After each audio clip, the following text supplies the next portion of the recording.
2 பக்கம் இந்தியா யுத்தத்த சந்திக்கணும். யார்றா சொன்னா?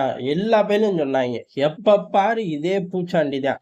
பாகிஸ்தான் ஒரு பக்கம் தாக்கும்போது, சீனாவும் தாக்கிப்படும். நடுவுல நான் வந்தா அப்படின்னு இந்த யூனுஸ் வேற வந்து நடுவுல, நாங்களும் தாக்குவோம் அப்படின்னு 3 திசைகள் தாக்குதல். மும்முனை யுத்தத்த இந்தியாவால நகர்த்த முடியுமா? அப்படிலாம் வாய் பேசிக்கிட்டு இருந்தாய்ங்க.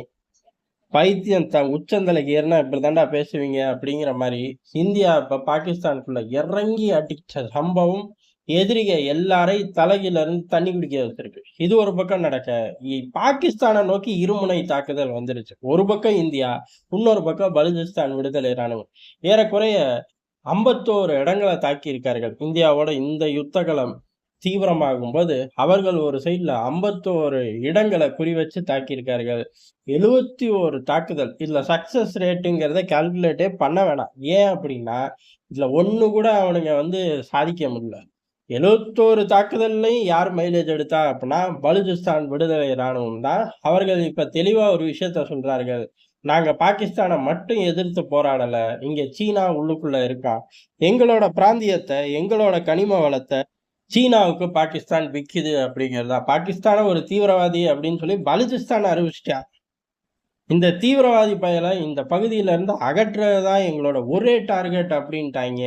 இந்த தீவிரவாத பயலுக அணு ஆயுதத்த கையில வச்சுக்கிட்டு, உலக நாடுகள் சப்போர்ட்ட மிரட்டி வாங்குறார்கள் அப்படிங்கிற சாராம்சத்தோட அவர்களும் ஸ்டேட்மெண்ட் விட ஆரம்பிச்சிட்டார்கள். இந்த அளவுக்கு எப்படி விட முடியும் அப்படின்னா, பின்னால இந்தியா இருக்கு. காரணம் இந்தியா தான் இப்ப பாகிஸ்தான் ஒரு அணு ஆயுதத்த வச்சுட்டு அந்த கொடைக்குள்ள மறைஞ்செல்லாம் வாலாட்டலாம்னு நெனச்சா, கொடையும் பிஞ்சிரும், வாலும் அறுத்துருவோம் பாத்துக்க அப்படின்னு சொல்லி இறங்கி அடிச்ச ஸ்டேட்மெண்ட்ட விட்ட ஜோர்ல பலுசிஸ்தானு இந்த பக்கம் விடுது. பாகிஸ்தான் அணு ஆயுதத்த வச்சு சாதிக்கவே முடியாது. இருக்குன்னு ஒரு பேப்பர்ல எழுதி மடிச்சு வச்சுக்கடா. காரணம் நீ அணு ஆயுதம் கமாண்ட் சென்டர், அணு ஆயுதம் வச்சிருக்கக்கூடிய பகுதிகள் தான் நாங்க குறி வச்சு அடிச்சிருக்கோம். அப்ப ஒரு யுத்தம்னு வந்தா எந்த அளவுக்கும் போவோம். உன்னால அத வெளியில எடுத்து லான்ச் பேடுக்கு கூட கடத்திட்டு வர முடியாது அப்படிங்கிறத நிரூபிச்சு இந்தியா காட்டி ஸ்டேட்மெண்ட்டை விடும்போது, இந்த பக்கம் பலுசிஸ்தான் ராணுவம் சீனா உள்ள இருக்கு. அந்த சீனாவ உள்ள விட்ட பாகிஸ்தான் ஒரு தீவிரவாத நாடு அப்படின்னு சொல்லி அவர்கள் அறிவிச்சிட்டார்கள். இது மட்டும் கிடையாது. நாங்க இஸ்லாமாபாத்த நோக்கியே முன்னேறுவோம் ஜாக்கிரதை அப்படின்னு சொல்லியிருக்கார்கள். காரணம் என்ன அப்படின்னா, இந்த 71 டார்கெட்டும் சக்சஸ். பாகிஸ்தான் ராணுவம் சிதறுது. ஒவ்வொரு இடமும் சிதறுது. அதுல அவர்கள் தெளிவா இல்ல. 5லிருந்து 6 வந்து கனிம வளங்கள திருடிட்டு போன கான்வாய்கள் தான். அதுக்கு பாதுகாப்பா போன பாகிஸ்தான் ராணுவம் தான் அப்படின்னு சொல்லியிருக்கார்கள். மிச்ச இது வந்து எங்கள டார்கெட் வச்சு சுத்திக்கிட்டு இருக்கக்கூடிய கான்வாய்கள நாங்க வீழ்த்திட்டோம் அப்படிங்கிறது தான். இப்ப பலுசிஸ்தான் பிராந்தியம் யார் கண்ட்ரோல்ல இருக்கு? சத்தியமா பாகிஸ்தான் ராணுவத்தோட கண்ட்ரோல்ல இல்ல. அந்த பகுதிகள்ல போம்போது, அந்த பகுதியில மீட்கிறோம்னு கிடையாது. அந்த பகுதியில ரோந்து போறோம். அது அங்க இருக்கு. நான் இங்க ரோந்து போறேன் அப்படின்னு போம்போது தான் எம்புட்டு சிரமத்தையும் அனுபவிக்கிறாய்ங்க. பல பகுதிகள பலுசிஸ்தான் விடுதலை ராணுவம் கைப்பற்றிருச்சு. கைப்பற்றி அறிவிச்சுட்டு போயிட்டார்கள். அவர்கள் செக் போஸ்ட் போடுறார்கள். அவர்கள் கண்காணிக்கிறார்கள். அத்துமீறி நுழைய யாராச்சும் வரார்களான்னு பார்த்துக்கிட்டு இருக்கார்கள். ஒரு பயம் வரல.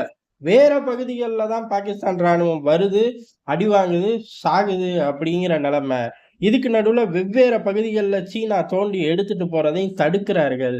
தலைகீழா நின்னாலும் சரி, சீனாவோட இன்வெஸ்ட்மெண்ட் இந்த பகுதியில 5 பைசாக்கு பிரயோஜனம் இல்லாம போயிரும். அதுதான் நடக்க போகுதுன்னு நம்ம கிடையாது. பலுசிஸ்தான் விடுதலை ராணுவமே சொல்லிருச்சு.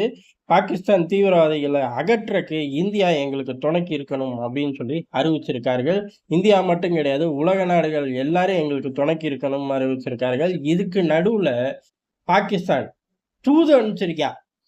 பேசி தீர்த்துக்கலாமா அப்படின்னு சொல்லி பலுசிஸ்தான் விடுதலை ராணுவத்தை பொறுத்தவரை உன் கூட பேசுறதுக்கு எங்களுக்கு ஒண்ணும் கிடையாது. தீர்க்கறக்கு தான் இருக்கு. வேணா வரியா சண்டை போட்டுக்குவோம் அப்படின்னு சொல்லி அறிவிச்சுட்டார்கள். பெரிய வீரனுங்க மாதிரி ஊருக்குள்ள பேசுறது. கடைசியில பலுசிஸ்தான் விடுதலை ராணுவத்துக்கிட்ட சமாதான ஒப்பந்தத்துக்கு தூக்கிட்டு போயிருக்காங்க. அவனுங்க நீ வெள்ளை கொடிய தூக்கிட்டு வந்தாலும் அடி உறுதிடா அப்படின்னு சொல்லி சுட்டு வீழ்த்திருக்காங்க. இம்புட்டு கலவரம் நடக்குது. பலுசிஸ்தான் ராணுவம், பலுசிஸ்தான் விடுதலை ராணுவம், பலுசிஸ்தான் பகுதியை நோக்கி ராணுவத்திலிருந்து ஒரு பிட் ஸ்டேட்மெண்ட். டேய் 2 வரியில ட்வீட்டுடா. ஸ்டேட்மெண்ட்லாம் தேவையில்ல. 2 வரியில ட்வீட் போடு பாப்போம். அப்படின்னு சொல்லி பாகிஸ்தான்ல உள்ளவனுங்களே பாகிஸ்தான் ராணுவத்தை பார்த்து கோரிக்கையாவும் வைக்கிறாங்க, கிண்டலாவும் வைக்கிறாங்க, சவாலாவும் வைக்கிறாங்க. காதுல விழுகாத மாதிரியே பாகிஸ்தான் ராணுவம் போய்கிட்டு இருக்கு. அரசாங்கங்களை பொறுத்தவரை ஐயோ இந்த பகுதி நம்ம கைய விட்டு போயிருச்சுன்னா, சீனா நம்மள தொலைச்சு புடுவானே! இத காட்டியே நெறைய பணத்த வாங்கியிருக்கோமேன்னு பாகிஸ்தான் பதறுது. இது எல்லாம் எப்ப நடக்குது? இந்தியா இந்த பக்கம் தாக்கி அழிச்சிருக்கு.